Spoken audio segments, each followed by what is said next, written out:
नमस्कार मैत्रिणींनो, मेजवानी बाय सविता किचनमध्ये तुमचे स्वागत आहे।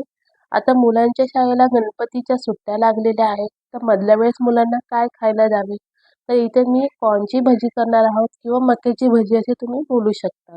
अगदी कुरकुरीत अशी तयार होतात। तर चला तर मग रेसिपीला सुरुवात करूया। यामध्ये मी काय काय वापरलेलं आहे त्यासाठी इथे मी 2 मके घेतलेले आहेत। आता मी अशा प्रकारे तोडून घेतलेले आहे मधून, म्हणजे आपल्याला दाणे काढायला सोपे जातील। इथे मी सुरीच्या साहाय्याने असे दाणे काढून घेणार आहे। तुम्हाला हवे तर तुम्ही हाताने सुद्धा सोलून घेऊ शकता, पण असे काढले की पटापट ते कट होऊन निघतात। इथे आपले एका बाउलमध्ये मी कॉर्न टाकून घेतलेले आहे। त्यासोबत इथे एक कांदा सुद्धा घेतलेला आहे।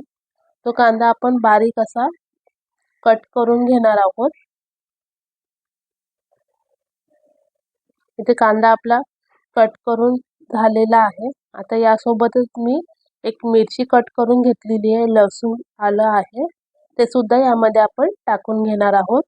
एका बाउलमध्ये मी हे कॉर्न टाकून घेतलेला आहे, त्यामध्ये कांदा टाकून घेऊया। इथे मी आलं टाकून घेतलेले आहे, लसूण आणि एक हिरवी मिरची कट करून घेतलेली होती, अर्धा चमचा हळद, धने पावडर टाकलेली आहे, लाल मिरची पावडर आणि इथे जिरे पावडर, हे सगळं चवीनुसार मीठ। नंतर आता हे सगळं आपण हाताने मिक्स करून घेऊयात। मसाले पूर्णपणे त्या कॉर्नला लागले पाहिजे। नंतर इथे मी चण्याचं पीठ घेतलेलं आहे आणि 3 चमचे तांदळाचं पीठ सुद्धा घेतलेलं आहे। यामध्ये आपण कोथिंबीर टाकून घेऊया आणि हाताने असं पूर्णपणे मिक्स करून घेणार आहोत। इथे जे कांद्याला किंवा कॉर्नला जे पाणी सुटलेलं होतं त्यातच आपण हे मिक्स करून घेतलेलं आहे। तुम्हाला हवं तर तुम्ही थोडं अलगद शिपळून पाणी यामध्ये टाकू शकतात। त्यासोबत इथे मी तेल सुद्धा तापत ठेवलेलं होतं। आता आपण हे भजी यामध्ये टाकून घेऊयात। अगोदर इथे मी कडकडीत असं तेल तापवून घेतलेलं होतं। नंतर हे भजी टाकल्यावरती आपल्याला हे गॅस स्लो करायचा आहे, जेणेकरून आतपर्यंत आपली भजी शिजली गेली पाहिजे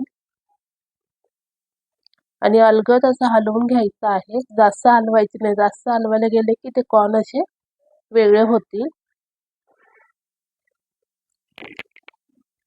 इथे मी फक्त 2 वेळा हलवून घेतलेलं आहे अलगद असं, आणि स्लो गॅसवरतीच आपण ही कॉर्नची भजी तळून घेतलेली आहे। बघू शकतात मस्तपैकी आपली ही भजी तळून झालेली आहे। अशाच प्रकारे मी इथे दुसरी सुद्धा बॅच तळून घेतलेली आहे। आता आपण काढून घेऊयात।